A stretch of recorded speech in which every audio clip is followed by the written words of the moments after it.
True subscriber story 567. The rental car with a past. I was on a solo road trip driving from Los Angeles to Chicago. To save money, I got a cheap rental car, a white sedan with a faint smell of stale air freshener. The first 100 miles were easy, just a blur of desert and sky.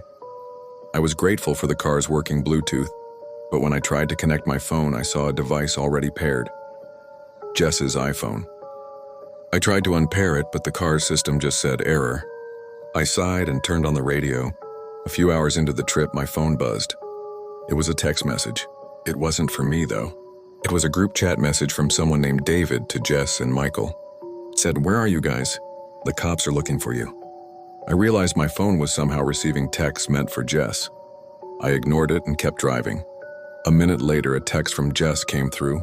It was a single terrified word, "Help." That's when the call came. My phone rang with an unknown number. When I answered, there was no one on the other end, but I heard a faint, high-pitched static from the car's speakers. A voice was there, a panicked, desperate voice.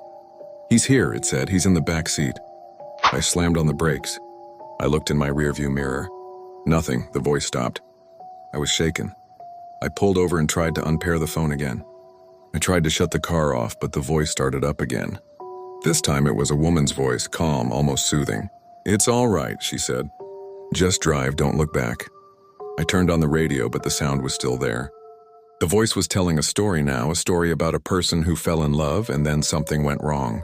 She was telling the story of her life. I realized I was listening to a recorded phone call, a conversation from Jess's phone. I sped up, wanting to get away from the story, but the voice wouldn't stop. It told me about her life, her dreams, and then her darkest secrets. The conversation was between a woman and a man. The woman was terrified, the man was calm. "You didn't really think you could get away, did you?" he said. "You're still in the car, you know."